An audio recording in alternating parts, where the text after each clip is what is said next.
Hallelujah, hallelujah. प्रभु की स्तुति हो, प्रभु की आराधना हो। Hallelujah, hallelujah.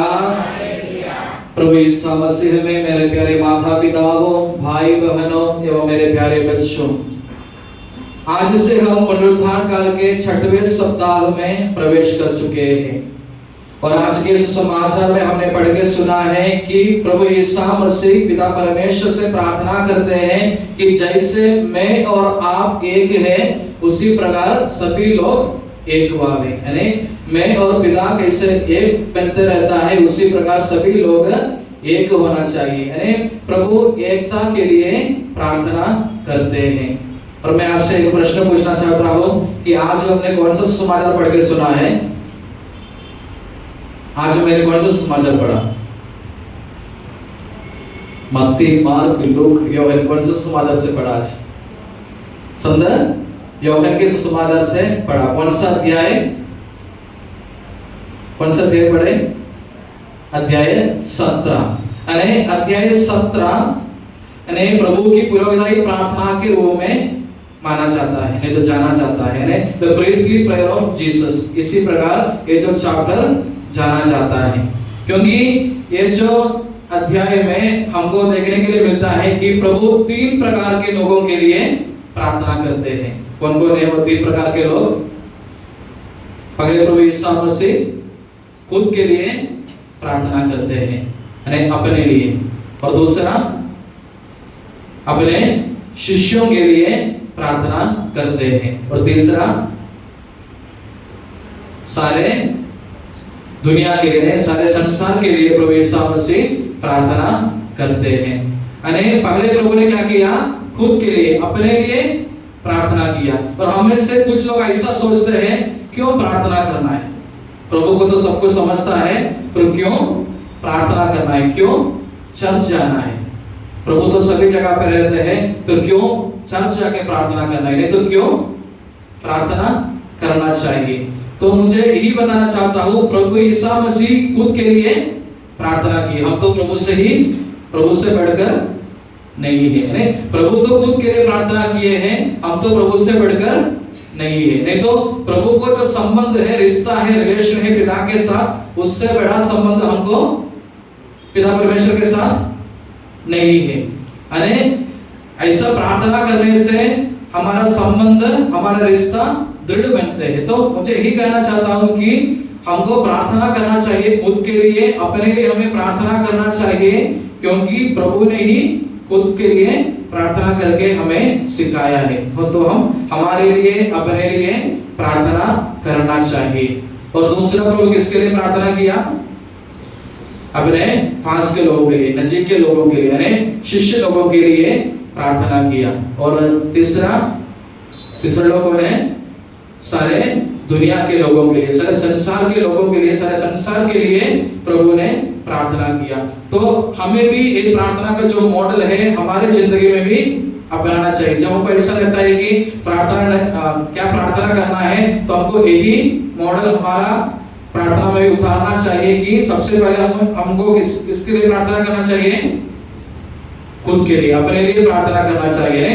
प्रभु के सामने शांत रूप से बैठना चाहिए, और हमारा जो भी दुख है, दर्द है, परेशानियां है, प्रॉब्लम है, सुख है, नहीं तो हमारे जो भी आशा अभिलाषाएं हैं, सपनाएं हैं, ये सब हम प्रभु के सामने रखना चाहिए, यानी प्रभु से शेयर करना चाहिए। इसलिए मैंने बोला, सबसे पहले हम सब हमारे लिए, अपने लिए, खुद के लिए प्रार्थना करना चाहिए। और उसके बाद में किसके लिए प्रार्थना करना चाहिए?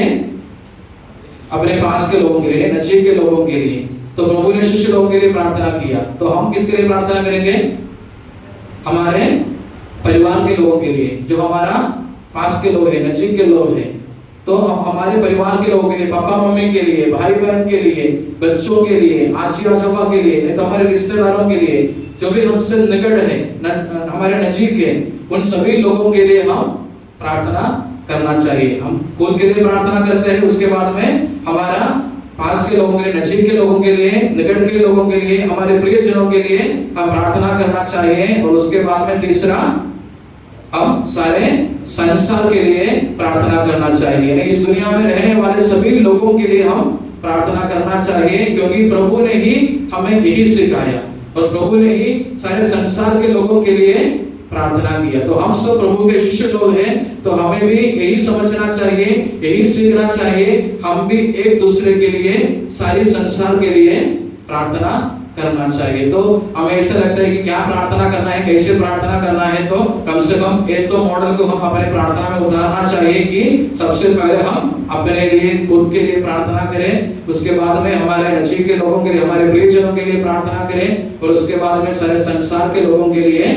प्रार्थना करें। यानी बोलने का तात्पर्य इतना ही है, हम प्रार्थना को कभी कमी नहीं दिखाना चाहिए।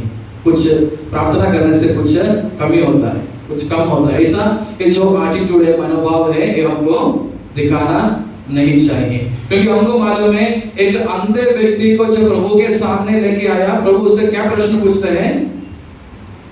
प्रभु ने क्या प्रश्न पूछा? तुम क्या चाहते हो? वो वहां खड़े हुए सभी लोगों को मालूम है कि ये अंधे व्यक्ति क्या चाहते हैं। क्या चाहते हैं कि अंधे व्यक्ति? दृष्टि चाहते हैं। नहीं, वहां खड़े हुए सभी लोगों को मालूम है कि ये अंधा व्यक्ति क्या चाहता है? दृष्टि चाहता है। प्रभु को भी मालूम है कि इसे क्या जरूरत है, फिर भी प्रभु उनसे पूछते हैं तुम क्या चाहते हो? यानी बोलने का तात्पर्य इतना ही है कि प्रभु हमारे मुंह से सुनना चाहते हैं कि हमें क्या चाहिए। प्रभु हमारे मुंह से सुनना चाहते हैं कि हमें क्या चाहिए। नहीं, प्रभु को मालूम है हमें क्या जरूरत है, इसलिए प्रभु ने लिखा है तुम तुम्हारे माँ के कोख में रचने से पहले ही मैंने तुमको जान लिया, मुझे तुमको मालूम है, तुम्हारा नाम मेरे हथेली पे लिखा है। नहीं, प्रभु को हमारे बारे में मालूम है, सब कुछ प्रभु को मालूम है, फिर भी प्रभु यही चाहते हैं कि हम हमारा जरूरत हमारे मुंह से ही प्रभु के सामने प्रकट करें। तो इसलिए प्रभु ने उस अंधे व्यक्ति को पूछा तुम क्या चाहते हो? तो उस अंधे व्यक्ति ने उत्तर दिया कि मैं पुनः देखना चाहता हूँ, मुझे दृष्टि चाहिए। नहीं, मैं पुनः और एक बार देखना चाहता हूँ। तो प्रभु ने उनके प्रार्थना को सुना, उनको दृष्टि प्रदान किया। इसी प्रकार ऐसा प्रार्थना करने से प्रभु के साथ हमारा जो संबंध है वह दृढ़ होते रहता है। एक अगर तो हमारे घर में ही एक पापा को मालूम है कि बच्चे को क्या चाहिए, क्या लगता है, उसको कौन सी उम्र में साइकिल खरीद के देना है, एक तो पापा को मालूम है। नहीं तो कौन सी उम्र में उसको मोबाइल खरीद के देना है, वो भी पापा को मालूम है। तो पापा को मालूम है करके पापा क्या करते हैं? साइकिल और नहीं तो मोबाइल जो भी सामान है खरीद के टेबल के ऊपर रखते हैं, बच्चे आके वहां से लेके जाते हैं। ऐसे ही क्या? नहीं, बच्चे आके पापा से बोलते हैं कि मुझे ये चीज चाहिए। जब बच्चे के मुंह से पापा सुनते हैं, सुनने के बाद ही पापा खरीद के देते हैं। पापा को तो मालूम है इन्हें इन चीजों की जरूरत है, तो फिर पापा नहीं, बच्चे नहीं पूछा करके कोई भी पापा खरीद के नहीं देते। यानी बोलने का तात्पर्य इतना है, हमारे घर में भी ऐसा है कि जब बच्चा पूछने के बाद में, बच्चे के मुंह से सुनने के बाद में हर एक पापा कुछ ना कुछ खरीद के देते हैं। उसी प्रकार प्रभु को भी हमारे सब कुछ मालूम है, हमको क्या जरूरत है, हमें क्या चाहिए, ये सब प्रभु को मालूम है।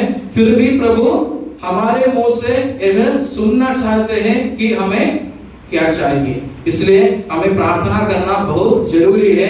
हमारा जो भी दुख है, दर्द है, संकट है, परेशानियां है, प्रॉब्लम है, जो अकेलापन का जो फीलिंग होता है, ये सब हम प्रभु के सामने शेयर करना चाहिए। और दूसरा, हम दूसरों के लिए यानी अपने परिवार के लोगों के लिए, नजीक के लोगों के लिए प्रार्थना करना चाहिए। और तीसरा, हम सारे संसार के लिए प्रार्थना करना चाहिए। पर हमको मालूम है प्रभु ने क्या प्रार्थना किया? वे सब एक हो गए। यानी आज के तीसरे प्रकार के लोगों के लिए प्रभु ने जो प्रार्थना किया वह हमने आज पढ़ के सुना है। प्रभु ने क्या प्रार्थना किया? सभी लोग एक भाव है।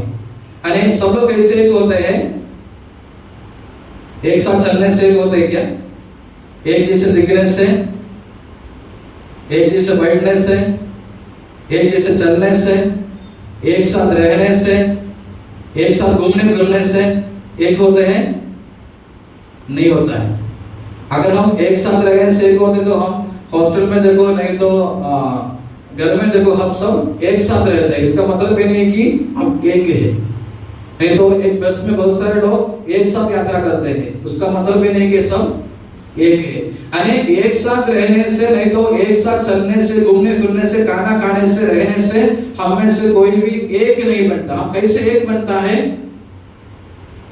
हम बोलते हैं पिता, पुत्र और पवित्र आत्मा। कितना ईश्वर है? कितना ईश्वर है? 3। फिर क्यों त्रिएक ईश्वर बोलते हैं? फिर क्यों त्रिएक ईश्वर बोलते हैं?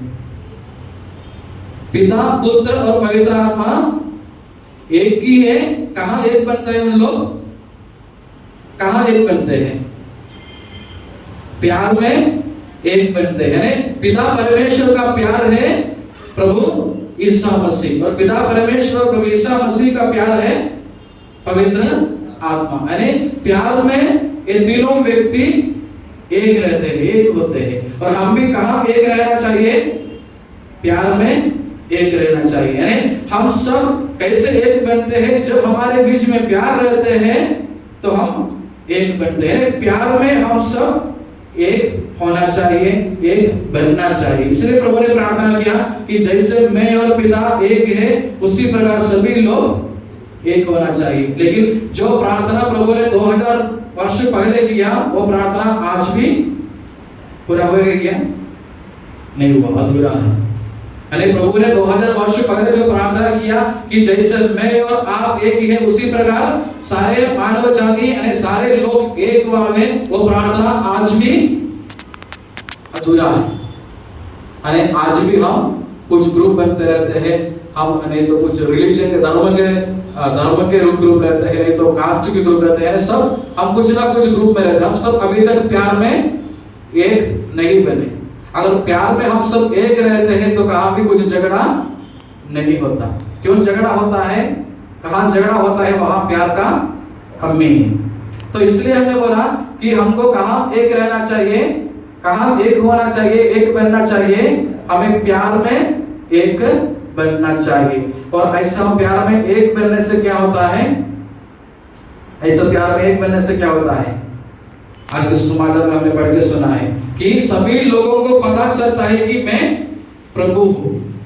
यानी तुमको देखकर, तुम्हारे जिंदगी को देखकर बाकी सभी लोगों को ये पता चलता है कि मैं तुम्हारा ईश्वर हूं। यानी हमारी एकता को देखते हुए सारे मानव जाति को, सभी लोगों को ये समझना चाहिए कि हम प्रभु पर विश्वास करने वाला एक सच्चा क्रिस्ती व्यक्ति है। यानी प्रभु को साक्ष्य देते हुए, प्रभु का गवाही बनते हुए हमको अपना जिंदगी बिताना चाहिए।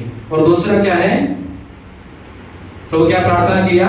हम कहां है वहां उन लोग भी रहना चाहिए। प्रभु कहां रहता है? प्रभु कहां रहता है? पंडगा में रहते हैं क्या? कहां रहता है प्रभु? स्वर्ग में रहता है। तो प्रभु प्रार्थना करते हैं हम कहां रहते हैं वहां उन लोग भी रहना चाहिए। हम भी कहां रहना चाहिए? स्वर्ग में रहना चाहिए। स्वर्ग प्राप्ति के लिए भी क्या जरूरत है? प्यार की जरूरत है, एकता की जरूरत है। इसलिए प्रभु ने बोला अगर तुम एकता में बने रहेंगे, एक दूसरे को प्यार करते रहेंगे, तो क्या बनेंगे? तुम सब मेरे शिष्य बनोगे और पूरी दुनिया को, पूरे संसार को जान जाएंगे, समझ में आएंगी तुम मेरा साक्षी है, तुम एक सच्चा क्रिस्ती व्यक्ति है। और दूसरा है कि हमको स्वर्ग प्राप्ति होगा। तो आज के सुसमाचार द्वारा प्रभु ने हमको ये संदेश देता है कि हमें प्यार में एक बनना चाहिए और हमें हमारे जिंदगी में हमेशा प्रार्थना में लगे रहना चाहिए। जो भी होता है हमको प्रभु से शेयर करना चाहिए। यानी एक आध्यात्मिक जिंदगी को बनाना हर एक क्रिस्ती व्यक्ति का कर्तव्य है। तो हम प्यार में एक बनना चाहिए ताकि हम सब एक दूसरे को प्रभु का साक्षी बने, एक दूसरे के लिए प्रभु का साक्षी बने और हमको भी स्वर्ग प्राप्ति हो गई। इसके लिए हम ईश्वर से कृपा मांगे। ईश्वर हम सबको आशीष दे, पिता, पुत्र और पवित्र आत्मा के नाम पर।